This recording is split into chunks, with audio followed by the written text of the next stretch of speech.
behalf of our country, along with Congressional Institute CEO Kelly Strickland. Thank you very much. Thank you, Kelly. Thank you very much.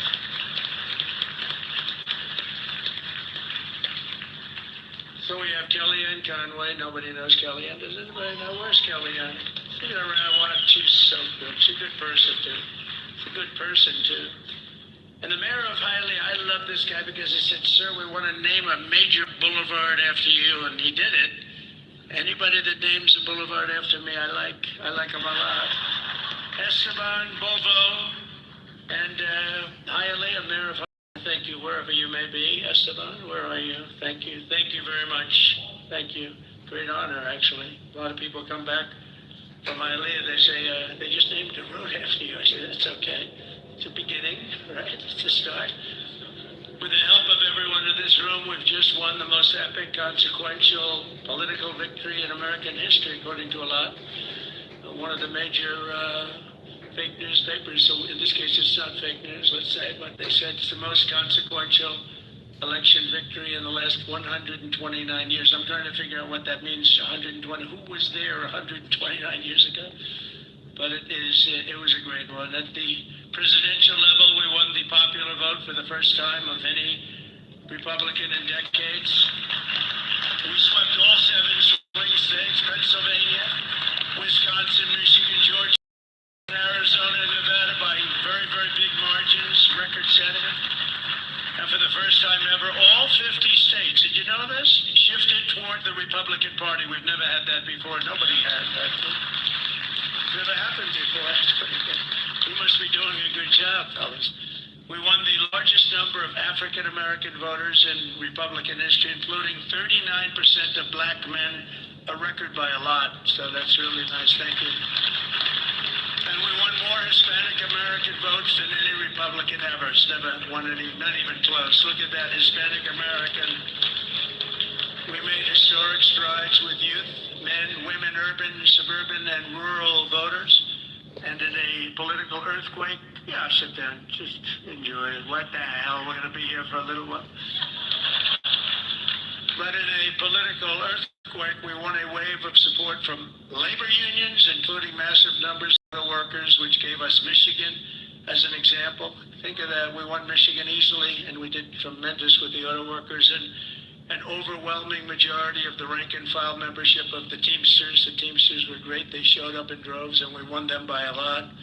Together, we're forging a new political majority that's shattering and replacing Franklin Roosevelt's New Deal coalition, which dominated American politics for over 100 years. That's what we're doing. And what Mike said before, common sense. It is a little bit of common sense. Maybe it's a lot of common sense. Under our leadership, the Republican Party has become the proud voice of hardworking American citizens of every race, religion, color, and creed. We become the party of the American dream, wealth creation for everyone, not just the rich. If we do our job over the next 21 months, not only will House Republicans be reelected and expand our majority in 2026, we will cement a national governing coalition that will preserve American freedom for generations to come. There has never been anything like what's happened in politics in the last few years. Never been anything like it. Everybody, people of religion, everybody seems to be with us. I don't know how anybody can even vote for the other side. In many cases, they don't, but they do get credit for it. You'll have to think about that. I've raised a lot of money for the next race that I assume I can't use for myself, but I'm not 100% sure because I don't know. I think I'm not allowed to run again. I'm not sure. Am I allowed to run again, Mike? I better get you involved in that argument. No, we raised a lot of money, a tremendous amount, and our teletown halls are something that's very special that nobody else is able to even contemplate using. We've gotten a lot of people elected with those teletown halls. We get on, we have 25,000, 30,000 people on just in a congressional area, and they win easy. It works for Elvis, the Beatles, and it doesn't work for anyone else, but it works for Trump. And we would have tremendous crowds on those calls, and I think we have, I'll bet we got 35, 40 people elected because of the town halls. But I did say to them, and I said, this is the greatest, the person that sort of has the rights to it, and he happens to be a great Republican. I said, this is the greatest invention. This thing is going to make a fortune. He said, no, it's not that good, actually, because it only works for you.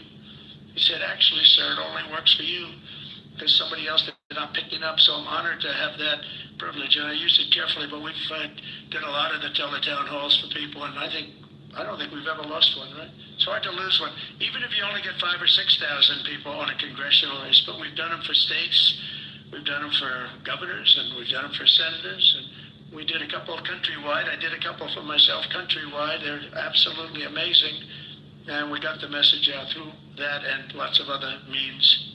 We even got it out through TikTok. Has anyone ever heard of TikTok?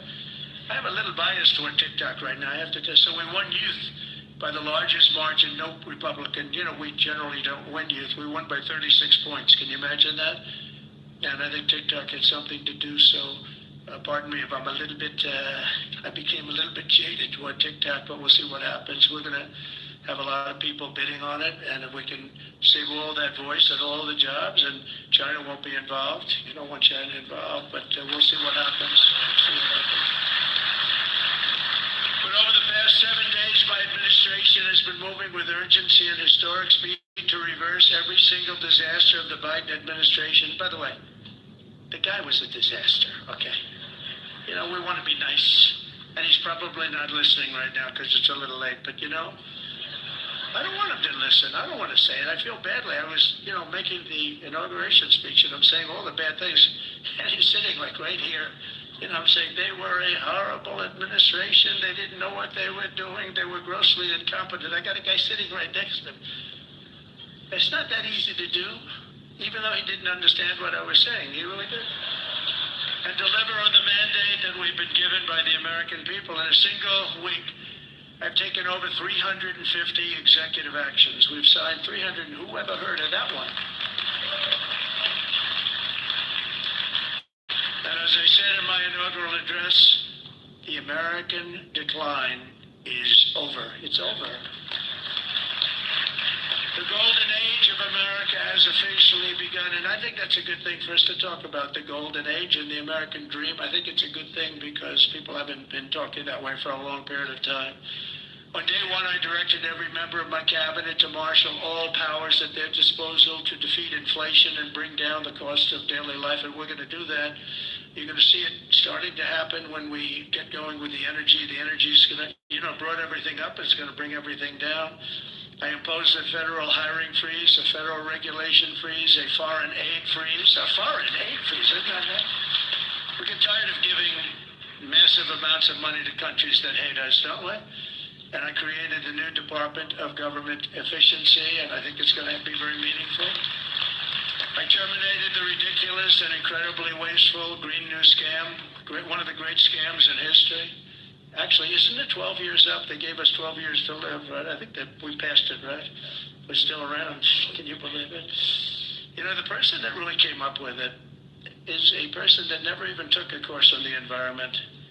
Was a poor student, not a good student, didn't understand a lot, and she came up with this idea, and everybody all of a sudden started going, and then mainstream, important Democrat leaders were starting, they got sucked into it. And we've spent trillions of dollars on just like throwing it out the window. You could throw it out the window, you would have been better off. I withdrew from the one-sided Paris Climate Accord, and I canceled. It was so one-sided, we had obligations, but Russia didn't, China didn't, other countries didn't. We paid everything. We're going to lose $1 trillion over a short period of time on that. And we had to do everything. They didn't have to do anything. It was ridiculous. And I canceled the insane and very costly electric vehicle mandate. So you can buy a car of your choice. If you like gasoline, go have it. And if you like hybrids are doing well. You can have it, or you can buy an electric car. We like everything, but you have to have a right to buy everything. I withdrew from the World Health Organization, where we paid $500 million a year, and China paid just $39 million a year, despite a much larger population. How about that?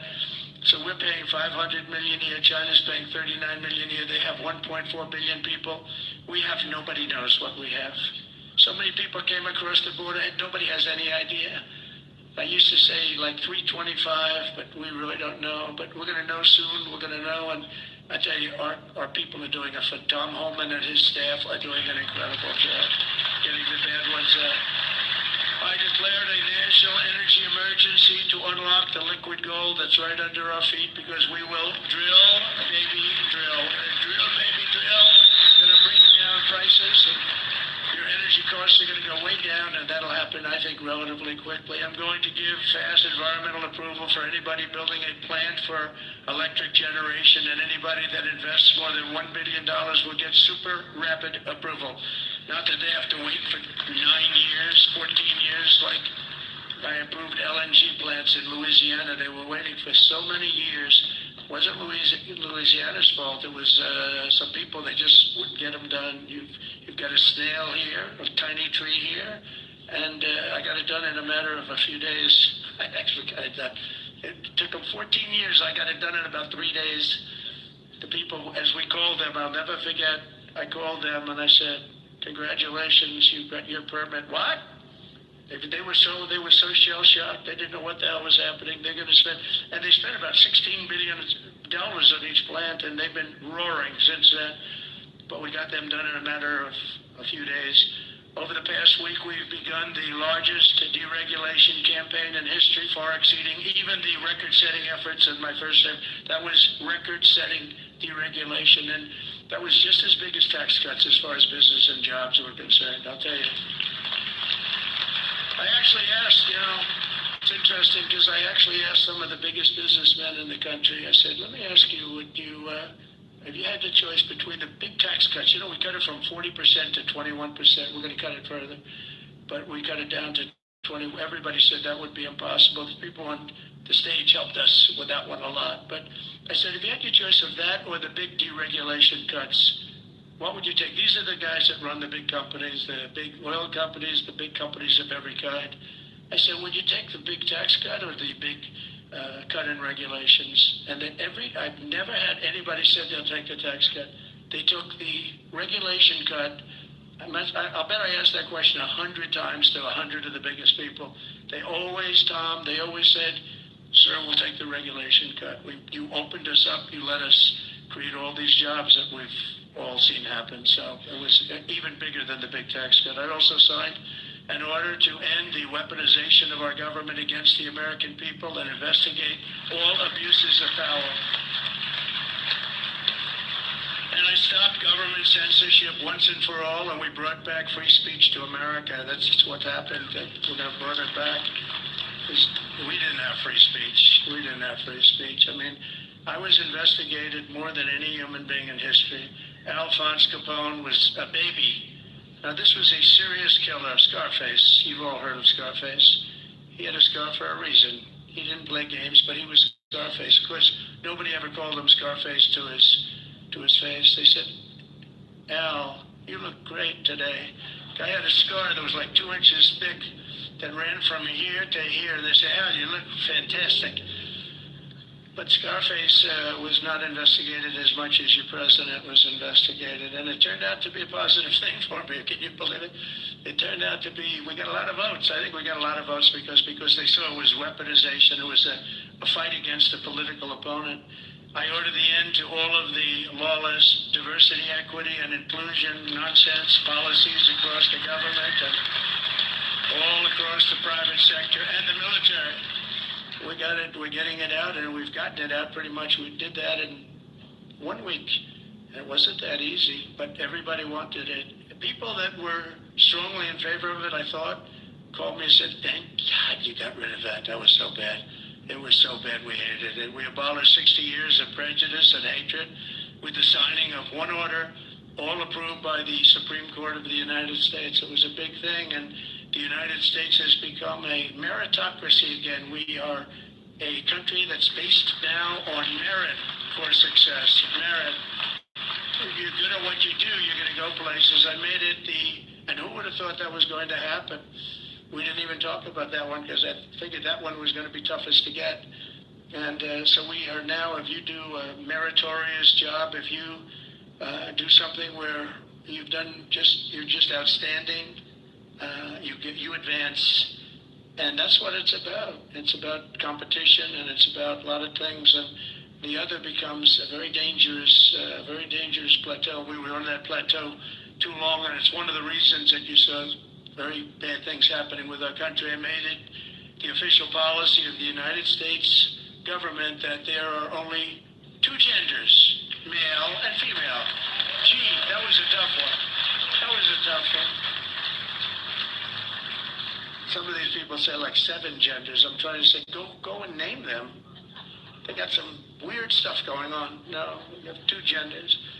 I renamed the Gulf of Mexico the Gulf of America, and we are restoring the name of a great president, William McKinley, to Mount McKinley in Alaska in honor of the incredible people of the state of Ohio who loved their governor and loved the man that became president. He was the big tariff sheriff, they used to call him, and made a lot of money. Our country became very rich, and when he was assassinated, Teddy Roosevelt became president, and he spent all of that money that was made from tariffs. The money was so enormous, and they called the Panama Canal. You might have read about this lately. It's become a hot subject because China essentially has taken it over, and we're not going to let that happen.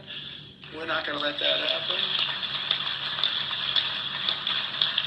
It was the biggest investment to this day ever made by the country. In other words, if you bring it up to modern day numbers, we spent money that we've never spent anything so much. We've never had so many people die. 38,000 people died building the Panama Canal 110 years ago. And they gave it away for $1. It's also one of the most profitable things ever built. You know, these ships are lined up back to Florida trying to get through. We're not going to let that happen. Wasn't the deal. We didn't give it to China. Gave it to Panama, sort of, I guess. But they haven't behaved properly. Perhaps most importantly, I declared a national emergency to stop the invasion of our southern border. We're going to stop that invasion. We've already done it.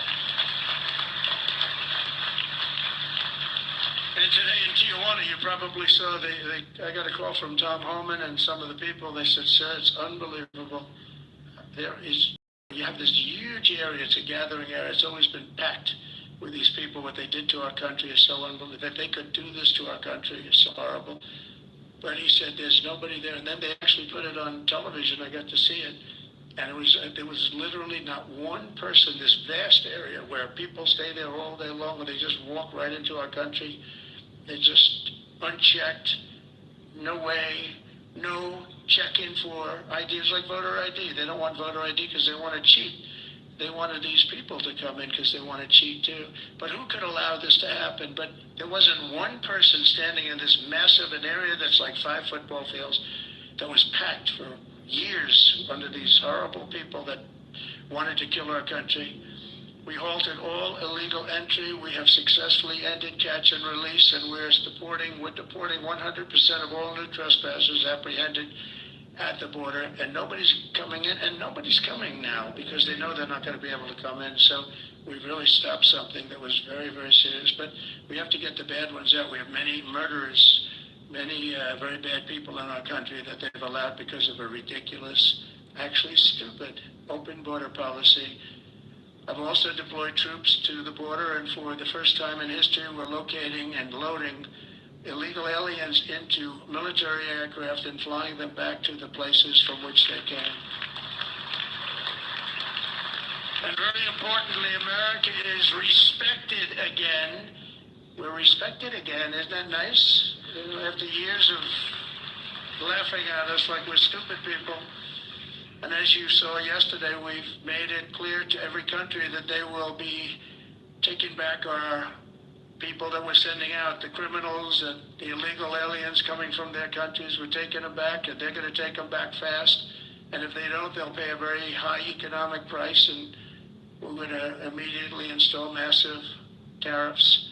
It'll be placed on them and other sanctions, but the tariffs, I told you, most beautiful word in the dictionary.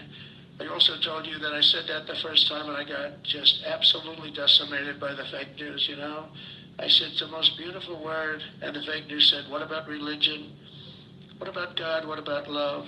So now I say it's the 4th most favorite word in the dictionary. It's God, love, it's all these other things, but I say number 4, but God, love, religion, tariff forth. Another couple of weeks it'll be like 10. Hopefully it's going to stay in the top 10, but the fake news went after me, Tom, because I didn't say the first three.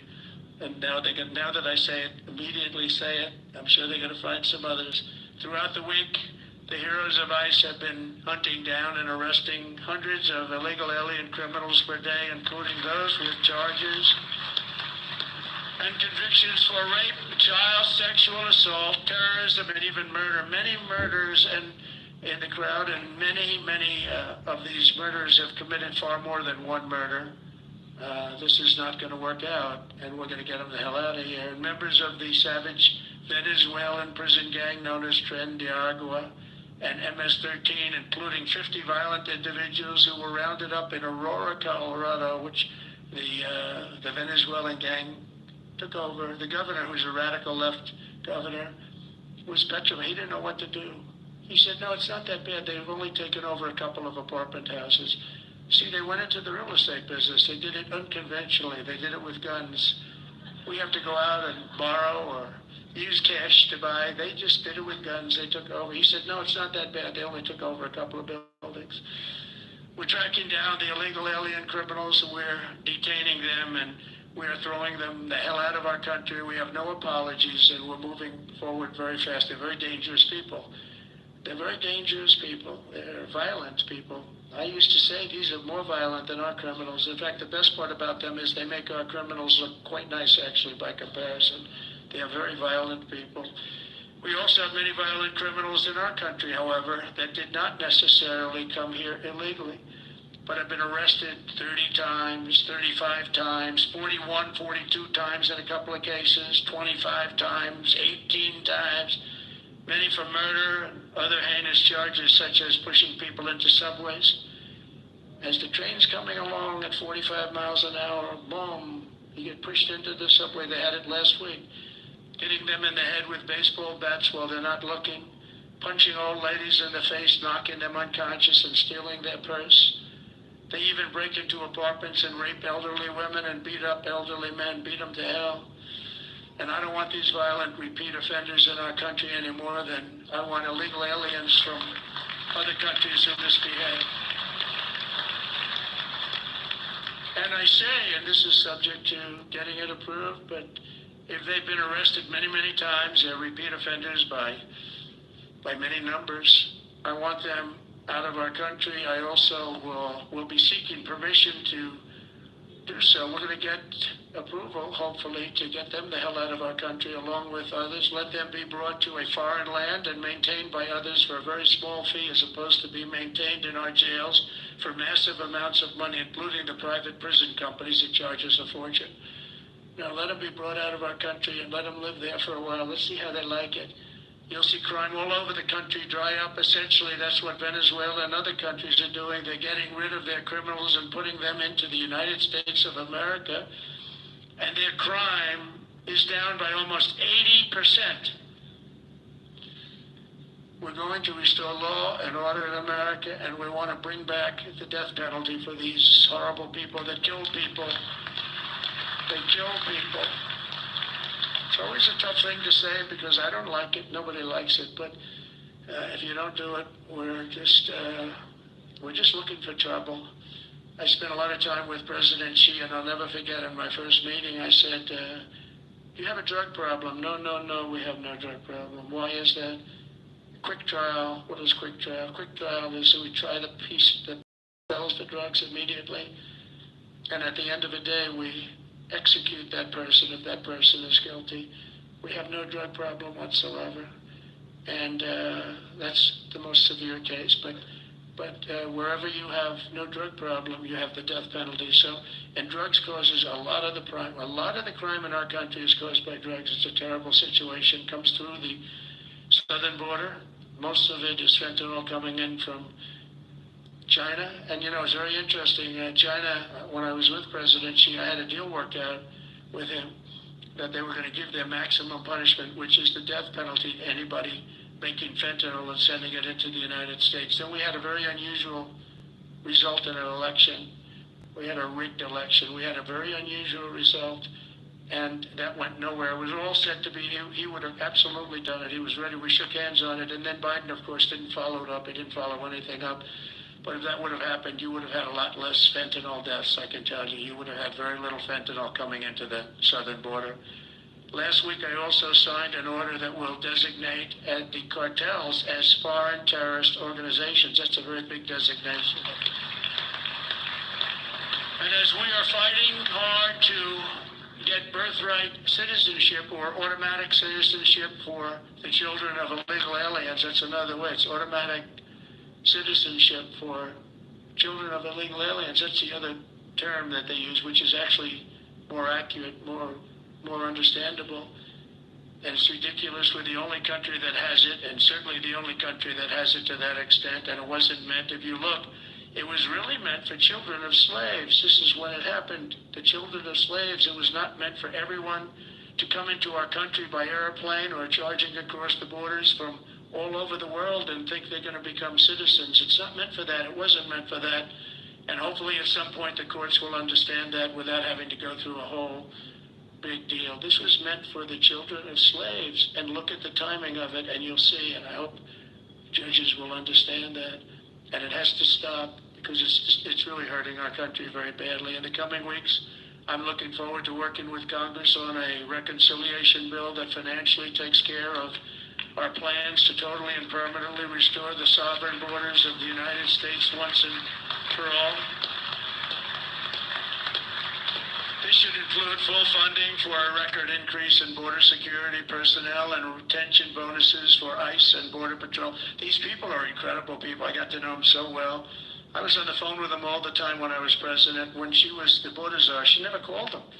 Remember, we went like 4 years and they started asking her, did you ever speak to him? No. We asked the Border Patrol, did you ever speak to the head of the Border Patrol? Did you ever speak to the vice president who was your border czar? No, I never got to speak to her.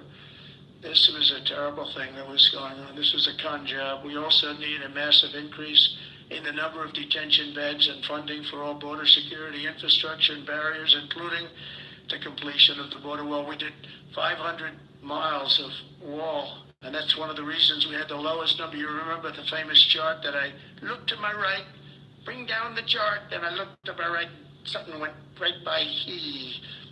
But that chart, I don't know if they have it now, frankly, I didn't tell them to bring it, but they're very competent people. They might. If you have the chart, put it up. If you don't, that's okay too. But that chart showed that we had the lowest number of illegals coming into our country in history. And I love the chart. Even if it didn't show that, I would have loved that chart, because that chart, I wouldn't be here right now without that particular chart. But it was pretty amazing. It was pretty, really amazing. And we did a great job. We had the lowest, the week I left office, we had the lowest number of illegal immigrants coming into our country that we ever had. Simultaneously, we must make a record investment in interior enforcement, including deportation flights and aircraft, as well as funding for our new task force to eradicate the presence of foreign gangs. We have some of the worst foreign gangs. It's not even believable. And criminal networks that have brought devastating crime to American soil. We're getting them all out. We're getting them all out. I won on that, It's like some people explain it very well. They say, gee whiz, they look at the people. As you know, in Colombia, they agreed with us almost immediately after I got involved. And Marco Rubio and I worked together. He did a great job. And we really did. And Mike Waltz, we have a great group of people. But we were being scolded because we had them in shackles in an airplane, and he said, this is no way to treat people. Now you understand, these are murderers, drug lords, gang members, just toughest people you've ever met or seen. How would you like to be the pilot of a plane? You got two pilots up there, and you got 300 people sitting in a plane, every one of them either a murderer, a drug lord, a kingpin of some kind, the head of the mob, or a gang member, and you're flying that plane. It's not going to end well. You ever see the movie Con Air? That's what, except here's the difference. The people in Con Air were actors. They weren't nearly as tough as these guys. I would say that plane would be gone before it ever left. Those pilots would be gone before it ever left. So they don't want us to shackle them. I don't want to be in that plane. I want to thank every Republican House member for voting to pass the Lake and Riley Act, first enforcement only bill that's been passed in 3 decades. I met the parents of Laken, and they were incredible people. They were just so devastated. I mean, can't even explain to you. You can't say somebody's life is over, but essentially their life is so different, and it can never be the same. She was beautiful. She was great, great person. But to have a bill of such importance named after her is a great tribute. But what these parents, and you know, you have so many of them, where they've lost a loved one to crime, but to this new form of crime, criminal, illegal aliens. It's massive. The numbers are massive, and you add that to the crime we already had. This shows the potential for additional enforcement bills that will help us crack down on criminal aliens and totally restore the rule of law in our country. I'm also eager to get to work with Congress on the largest package of tax cuts and reforms in American history. We've got to get that done. And we don't want to get hung up on the budget process. We just want, whether it's one bill, 2 bills, I don't care. Let these guys, they're going to work it out. They're going to work it out one way or the other. But the bottom line, the end result is going to be the same. We want to have all of those benefits. And we want to keep people's taxes low and actually make them lower. And that's not just rich people, that's everybody. It's frankly, proportionately the lower scale, much more so than a higher scale. Not only must we permanently extend the Trump tax cuts, you know, if we don't, you're going to have about a 60% tax increase. But I also intend to keep my promises, starting with no tax on tips, no tax on Social Security, and no tax on overtime. We're working very hard to get them done, and we are. I went to Nevada just this last couple of days. I started off in North Carolina because I didn't want to forget the people of North Carolina were treated so badly by FEMA. And they came to me, they said, "Sir, you're going to California tomorrow." I said, "Well, what about North Carolina?" "Well, we'll do that another time." And I said, "No, we won't. Stopping in North Carolina first." And we stopped there. We met great people. Franklin Graham has done a fantastic job. He's done a great job, but others also. And I met people that were devastated. The Democrat Party with FEMA, their FEMA did absolutely nothing. And we have that worked out. Your congressmen are helping very much there. Your 3 Congress people are working very hard on that whole thing, along with Michael Watley. And Laura wants to be involved too. Laura Trump, she's doing great jobs. She's done a great. Michael and Laura have been unbelievable as the head of the RNC. They've been unbelievable. Unbelievable. You know why I picked Michael? I said, who ran North Carolina? Tell me, because in the 2016 election, we did so well, and then in 2020, we did great in North Carolina, but others we watched, ping. What the hell's going on? But with North Carolina, when he had 600 lawyers, 601 lawyers working for him, and they didn't play games in North Carolina, I said, that's the guy I want to run it. And Michael Watley has done an unbelievable job, and he worked with Laura so well. She comes from that state, from North Carolina. They've done such an incredible job. So thank you very much. I want to just thank you in front of leadership. Incredible. And I really don't want to give him another job, to be honest. That's the most important job. He said, "Sir, I'll go anywhere." I said, "I don't want you to go anywhere. I want you to stay where you are. We'll give you plenty of money to get the job done, right? But we don't want to lose you." I mean, he could do anything actually, but he's a very talented person. There's nothing more important because we have to win in 2 years or we have to win in 4 years. There's nobody better to head it up. So thank you very much, Michael, and really stand up. We're just an incredible job. Really amazing. I wanted to save that for leadership, because I say it all the time. People don't know what the hell I'm talking about, but leadership knows what I'm talking about. And, it's really incredible. The 2 of you as a team are unbelievable. Our administration will also be working to implement the Make It in America plan that I outlined very successfully in my campaign.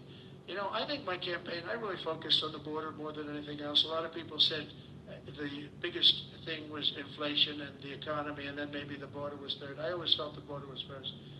because I felt that people could really understand that you can't have people pouring in from the prisons all over the world and from mental institutions all over the world and dumped into our country. So I talked about that much more so than I did inflation. I mean, inflation was terrible, was the worst. I think it was the worst in the history of our country. But you can only talk about it so long. You know, the price of apples doubled, the price of bacon is quadrupled, everything is a disaster. And you say it, and then what do you do? With this, I could give examples of what they're doing to destroy our country, and I felt it was the strongest thing. You know, it's funny, in 2016, I won on the border. In 2020, we did so well, I couldn't talk about the border. My people would say, sir, don't bring up the border. Nobody wants to hear it. I said, no, I did a great job. It was a horrible border in 2016, but that border was beautiful compared to what we have now. So I didn't talk about it, and we did great. I mean, look, I got millions of more votes in 2020 than I got in 2016. Nobody ever got the most votes of any Republican in history in 2020. But this time I said, let's make it too big to rig. We're going to make it too big to rig, and that's what happened, and they couldn't. They tried, these cheating guys, these cheating people, but they tried, but they gave up. I brought taxes down from 40% to 21%, which everybody said was impossible, and I did it with these people up here and a lot of the people there. A great congressman. I want to name every one of them, but I'd be naming them all night. I'm looking at all these people. They're great. They're so great, Russell and you, and every single Virginia. Look at Virginia. She's a killer. Nobody would know she's a killer. But I got all these congressmen. I want to name every one of them, but I got like 100-something things. And people would say, let's get the hell out of here. This is getting very boring, right? But I will tell you, as a group and individually, they're incredible people. Every one of them I like, although every once in a while, if somebody votes against me, I don't like him for a little while, but we like every one of them. And this guy has the ability to get along with everybody, which he has to when you have a majority of really 5. You know, they say 1, but it will be. But right now it's 1. I want to make him sound a little bit. But he has an ability to get along with people, and he's very smart, very tough. But everyone likes him because he's a high-quality person, very religious person, and he's a high-quality person. You know, we have other guys here, and I know that everybody likes him, but they're like one of them in particular. I love this guy so much. I won't name him because I don't want to embarrass him. I don't know if he'd be happy or not happy, but he's very, very strong, very, very popular, but he has 36 people that won't vote for him. It's 36. That's not a lot. That's a small percentage. Tom is incredible. But Tom has a couple of people that probably have been beaten badly and beaten up. You beat up some people badly. And it's a little tougher. But he's done an unbelievable job. I've become friendly with him. I didn't really know him. And over the last year or so, I've become friendly. He's incredible. He's a leader, and you really are. But you have a couple of people that maybe more than one, let me put it that way. They all love him. Your wife loves you, that I can tell you. He's got a great, where are you? Where are you? Stand up, please. Just stand up. Come on. What a great wife and family. It's true. Thank you. She is a great, look at her. She's very popular, isn't she? Huh? She's great. More than you. You're very popular. And now I'm bringing them down. I'm bringing the taxes down from 21 to 15%, but only if they make their product in America. If they make their product in America, we're bringing it down. So if you think about it, we took it down from 40 to 15%. But again, you 21, but you go down to 15 if you make your product here. We are going to have so many business moving back into our country. And remember, again, the word tariff. We're going to protect our people and our businesses, and we're going to protect our country with tariffs. And you got a little indication of that yesterday with what happened with a very strong country. Colombia is traditionally a very, very strong-willed country. If they don't make their product in America, then very simply they should have to pay a tariff, which will bring in trillions of dollars into our treasury from countries that never paid us 10 cents. We're not going to let that happen. We're not going to let them destroy our country. In the words of President McKinley, who is the tariff king, the protective system invokes the highest law of nature, that a self-preservation, and that is self-preservation. There is every reason, founded in justice, why the American producer should in every way be favored against a foreign producer whose products compete with his. This is our natural market. We have made it. We have made it an enormous cost, capital, and exertion. And think of this. And we did that through exertion and brain and muscle and guts and stamina. We preserved it against foreign wars and domestic conflicts at great sacrifice of men and women. The foreign producer has contributed nothing to the growth or development of this country. So if you want to share with the citizens of the United States our home market, then you must pay for the privilege of doing it. In other words, you have to pay for the privilege of coming into our country, taking our jobs, taking our product, destroying our countries. We mentioned North Carolina, the furniture business, what they've done to these great artisans. I used to go down to North Carolina all the time to buy furniture for hotels that I was building, and they had the most incredible artisans. That whole thing was wiped out by China mostly, but others, and just wiped out. But it's going to come back. It's going to come roaring back. It's all going to come roaring back. We're going to put tariffs on outside countries and outside people that really mean us harm. They want to, well, they mean us harm, but they basically want to make their country good. Look at what others do. China's a tremendous tariff maker, and India, and Brazil, and so many countries. And so we're not going to let that happen any longer, because we're going to put America first. Always put America first. That's what's going to happen. We're going to establish a very fair system where money's going to come into our coffers, and America's going to be very rich again, and it's going to happen very quickly. It's time for the United States to return to the system that made us richer and more powerful than ever before. Do you know, the United States in 1870 to 1913, all tariffs, and that was the richest period in the history of the United States, relatively speaking. In other words, relatively.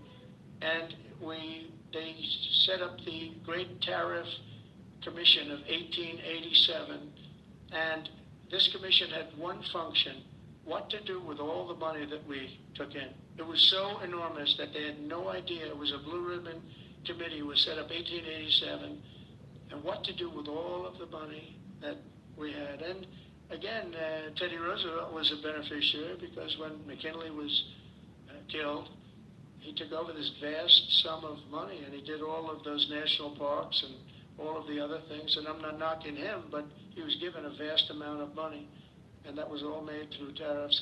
We had no income tax. The income tax came in 1913. As I said in my speech last week, instead of taxing our citizens to enrich foreign nations, we should be tariffing and taxing foreign nations to enrich our citizens. Does that make sense, huh?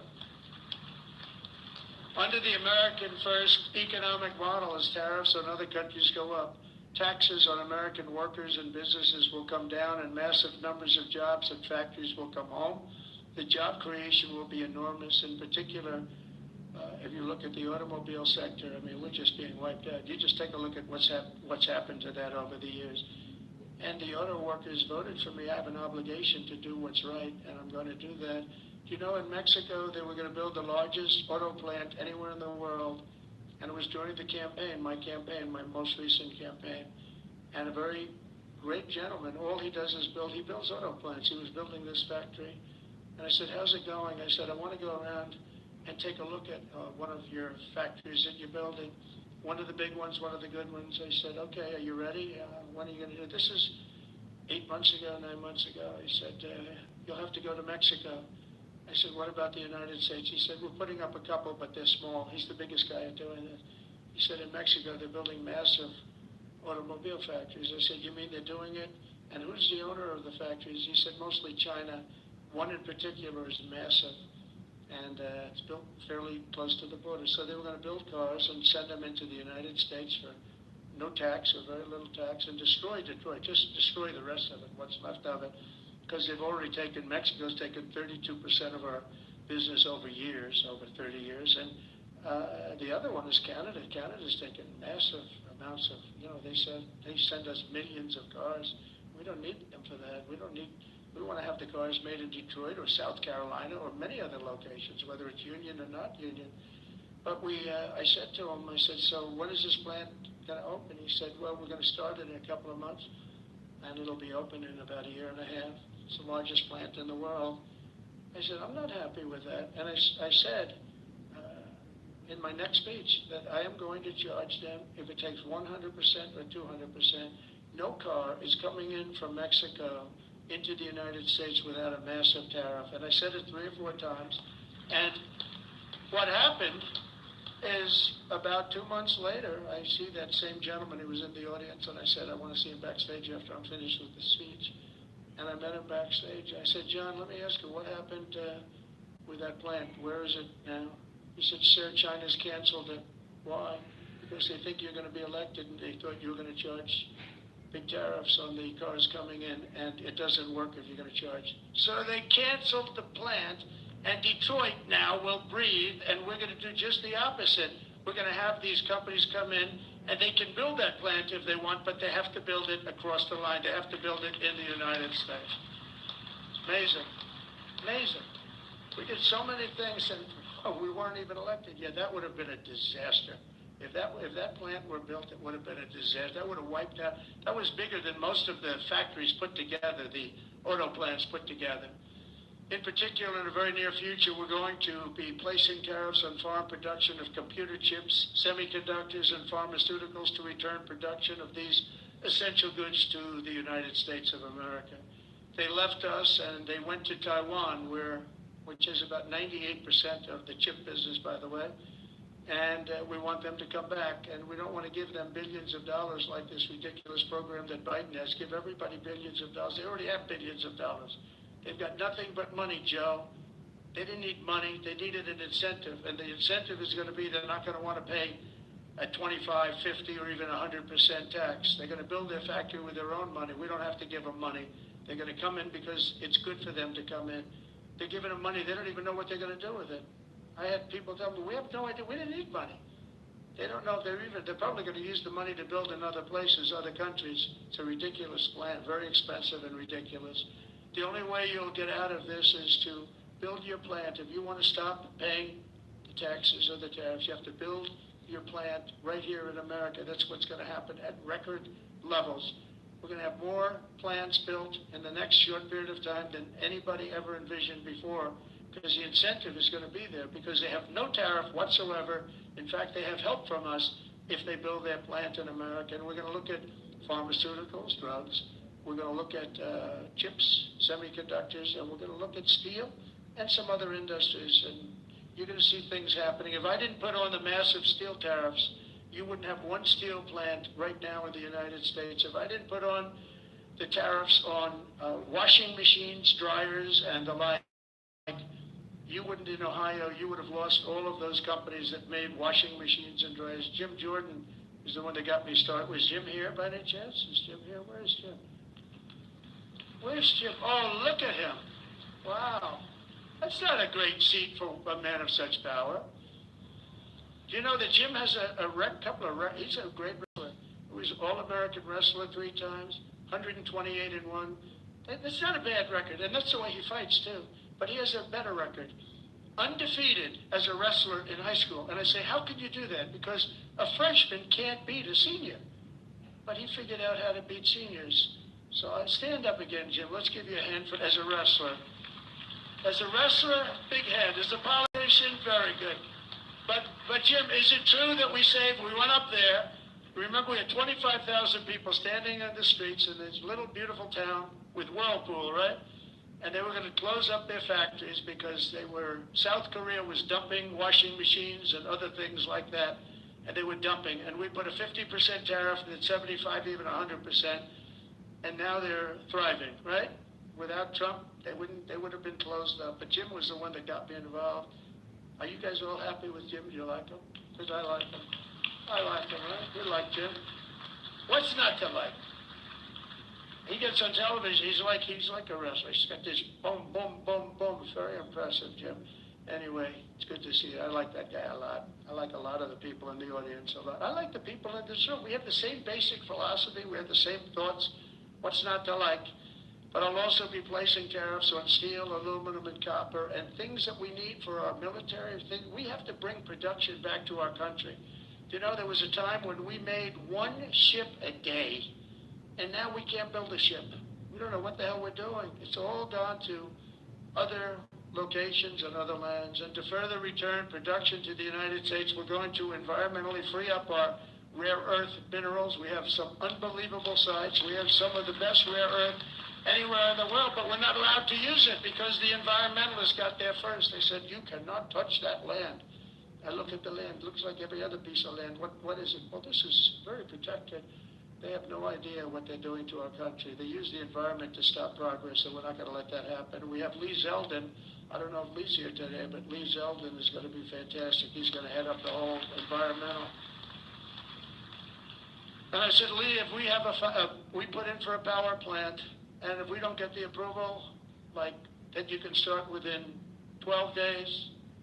One day would be even better, but 12 days, 14 days, see what you can do. And Lee's great. Lee knows what's good and he knows what's bad, and he'll be very fair, but we have to get it moving, because some of these jobs, like the ones in Louisiana, they were 14, 15 years, they couldn't get their approvals. We can't let that happen.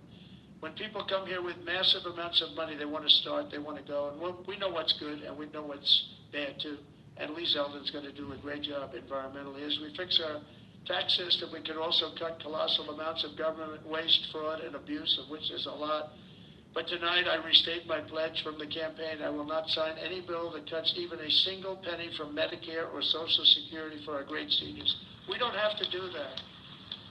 We don't have to do that. We'll not touch those benefits in any way, shape, or form. I want to use that because during the campaign, they had these fake ads that Trump is going to cut Social Security. No, they're the ones that are going to cut it, because the country's going to go bankrupt under them. And that's why it's going to cut, because they're not going to have a choice. Not that they're saying we're going to cut it, but our country was heading for absolute bankruptcy. Using reconciliation, I also look forward to working with you to make our energy policies permanent and making our historic deregulation efforts a fixture of U.S. law, so that no future president, like they did with Anwar. I got Anwar approved. Nobody could do it, including Ronald Reagan in Alaska. It's the largest site, potentially the largest site in the world, larger than Saudi Arabia. And I got it done. Ronald Reagan couldn't get it. Nobody could get it done. They tried, but they couldn't get it done. I got it done, and the first thing they did was end Anwar in Alaska. The biggest, most powerful site, maybe anywhere in the world, that we got it done, and we're going to get it done again very quickly. Now, I think I do it with an executive order, because they didn't go through Congress. I got it approved through Congress. So I think we get it done fast, but it's going to be, that could supply all of Asia with its location. All of Asia can be supplied by Anwar. So there's so many things, but we don't want to have any future president ever sabotage our economy with out-of-control regulations, as the last two Democrat presidents have done. They went crazy. Last week I signed an order revoking Joe Biden's destructive artificial intelligence regulations, so that AI companies can once again focus on being the best, not just being the most woken. Today and over the last couple of days, I've been reading about China, and some of the companies in China, one in particular, coming up with a faster method of AI and much less expensive method. And that's good, because you don't have to spend as much money. I view that as a positive, as an asset. So I really think if it's fact and if it's true, and nobody really knows if it is, but I view that as a positive, because you'll be doing that too, so you won't be spending as much and you'll get the same result, hopefully.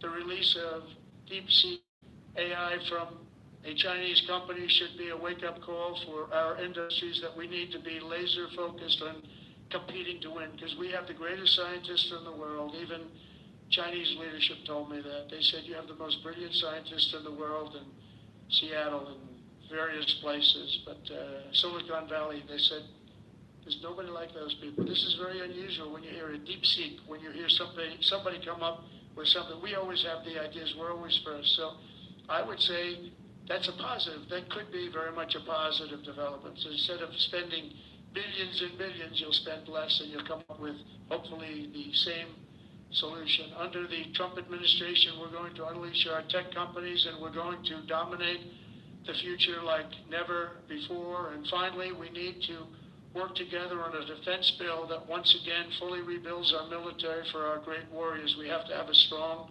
strong defense.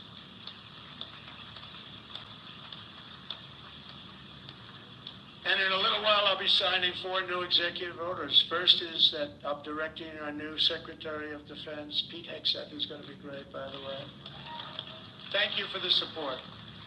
Thank you very much for the support. You really did support him greatly. I think he's going to be fantastic. I know him very well. I think he's going to be fantastic. He's what we need to immediately begin the construction of a state-of-the-art Iron Dome missile defense shield, which will be able to protect Americans. You know, we protect other countries, but we don't protect ourselves. And when Ronald Reagan wanted to do it many years ago, luckily we didn't. We didn't have the technology then. It was a concept, but we didn't. Now we have phenomenal technology. You see that with Israel. We're out of 319 rockets. They knocked down just about every one of them. So I think the United States is entitled to that, and everything will be made right here in the USA, 100%. And next, to ensure that we have the most lethal fighting force in the world, we will get transgender ideology the hell out of our military. It's going to be gone. In addition, we will stop our service members from being indoctrinated with radical left ideologies such as critical race theory. We're going to stop it. It's already been stopped. It's already been halted, totally halted. And finally, we will offer full reinstatement to any service member who was expelled from the armed forces due to the COVID vaccine mandate. And we will restore them to their former rank with full pay.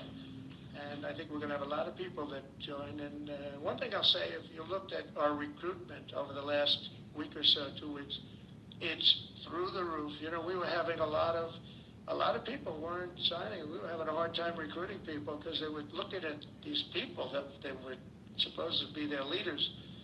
They weren't happy. They didn't like people that fall going upstairs. If you're going to fall, at least go downstairs from the plane. That triple fall. I used that thing in more ads. I didn't have an ad where I didn't put that in. Just a little quick 1, 2, 3. Reminded me of Joe Frazier when he went down, right? George Foreman, Joe Frazier. 3 falls in a matter of seconds. I said, can you speed it up a little bit? People are getting tired of it. But no, we have now the best recruitment we've seen in a long time. There's a tremendous number of people wanting to sign up. January 20th, 2025 was a turning point in American history. Starting last week, we're ending years of incompetence, radicalism, and betrayal, and we're ushering in the most exhilarating era of reform and renewal in the 250-year history of our country. And just in conclusion, I just want to say that this has been a very exciting and will be a very exciting new chapter. There's nothing we cannot achieve as long as the Republican Party remains united. I hope you can remain united.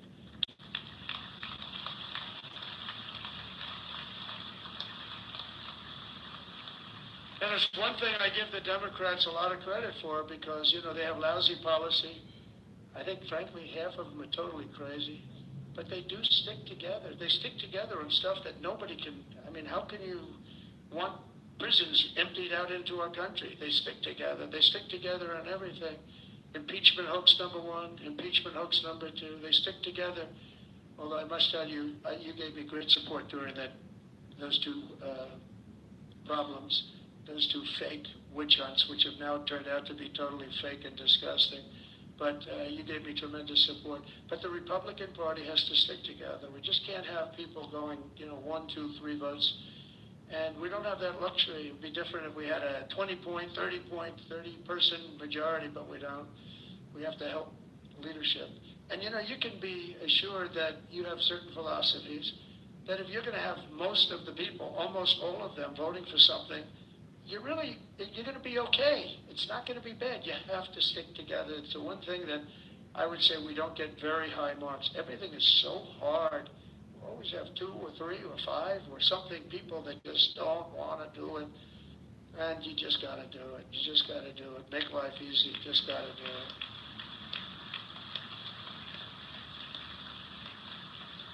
So right now we have a very special period because we have the House, we have the Senate, and we have the White House. And we're a team, and we're a really good team. And I appreciate so many times, and like even with Mike, I called 3 or 4 people, and they said, okay, sir, I'll do it. I'm going to vote. I'm going to vote positively. And they're very happy they did now.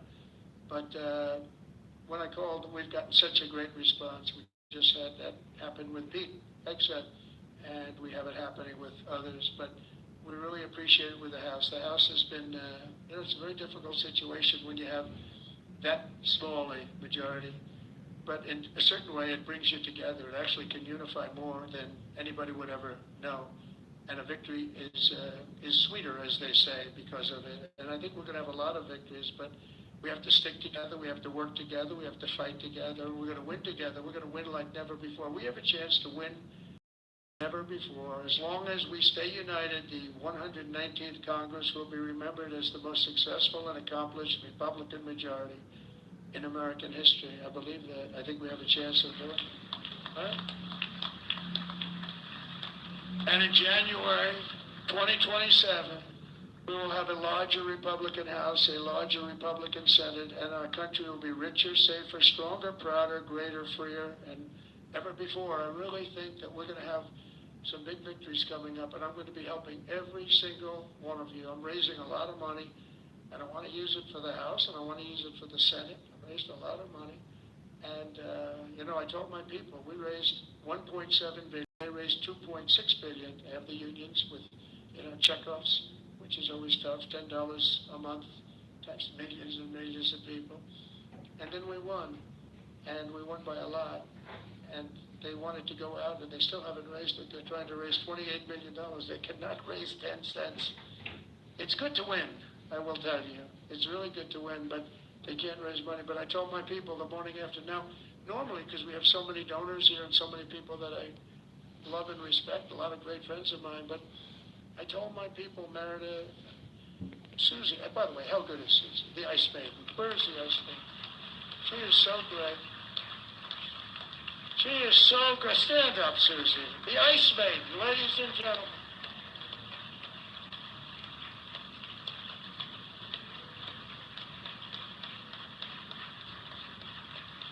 Wow, look at that. Most powerful woman in the world, they say. The most powerful woman in the world. She's made of ice. She's great. No, when I came to Florida, Florida was a Democrat state. Had a Democrat governor. They had one Democrat senator. It was largely a Democrat state. And through various reasons, I ended up with Susie running the campaign, and she was unbelievable. We won it in a landslide. And then the second time, we won it in an even bigger landslide. And when it came time to choosing somebody to run the campaign, the whole campaign, I said, what about Susie from Florida? She never lost. I won every primary. I won every. I didn't lose anything. And again, it was a Democrat state. And it was a landslide both times. And all of the Republican stuff was almost like it didn't even exist. It was amazing. I said, what about Susie? Well, sir, a woman has never been in this position before. I said, really? Oh, by the way, we have Kellyanne Conway. She didn't do too badly either, right? She did a great job, 2016. And when it came time to chief of staff, do you know that there has never been a woman chief of staff? But there is now. There is now, right? I didn't know that. I'm so surprised. I'm very surprised, but it came time to running the campaign, and I said, well, I've never had a loss with Susie. She comes from great stock, Pat Summerall is her father. Pat Summerall was a football player, great football player, but a really great announcer, the voice of the NFL for 27 years or something. He was great, and a leader. He worked with John Madden, and he was able to get John Madden to do things that nobody else could do. They'd say, Pat, John is really difficult. Now, John was a difficult guy, but he got big ratings and he was good. And Pat would go, come on, John, let's get this done. Come on. I know you don't like the heads of the company. They're paying me a lot of money. Come on, John, let's get it done. And he'd go and do it. And this went on for, 27 years, right? But he was a leader, her father. And, this is somebody that has the gene. I'll tell you, she's great, and she's done a fantastic job. So she was so good with the campaign. I said, let's let her do the campaign, and it was flawless. And again, I said before, we had to win a lot of votes because it's crooked as hell. And I hope you can go to voter ID and same-day voting and paper ballots and all of those things, because ultimately we'll never lose a race if you do that. I'm telling you, you'll never lose a race. And I hope you can get that, and that's sent to the governors mostly, but you people have a lot of power over it. But Susie ran the race, and we did phenomenally, and then we just made her the chief of staff, and she's doing great. They say it was the greatest week, opening week, in presidential history. And I think, it could be a hell of a lot better. Even CNN is saying, this guy is amazing. I couldn't believe it. I said, did CNN really say that? Because nobody watches, so nobody was able to confirm it. But it was pretty amazing. Oh, their camera just went off. It's always tough. Usually you get them by surprise. But I just want to thank everybody. We're going to make this tremendously successful. We're going to have, I believe, we're going to have one of the greatest 4 years in the history of our country. We're going to turn it around quickly, and then we're going to go on and we're going to progress like nobody ever thought possible. And I want to thank these great 4 people because they really are leaders and they're phenomenal people. And I want to thank all of my friends in the audience, many of whom are congressmen and congresswomen and people that have just tremendous talent. Every single one of you, I know every one of you, and you have tremendous talent. And if we stick and if we fight together, there's nobody can stop us. We're going to have, because they have bad policy. Their policy is so bad. Nobody could win with this policy. Nobody. And we have the best policy. And again, as they say, and we say, and I've been saying for a long time, we're the party of common sense. And we're the party that's going to have the best 4 years ever. Thank you very much. Appreciate it. Thank you very much.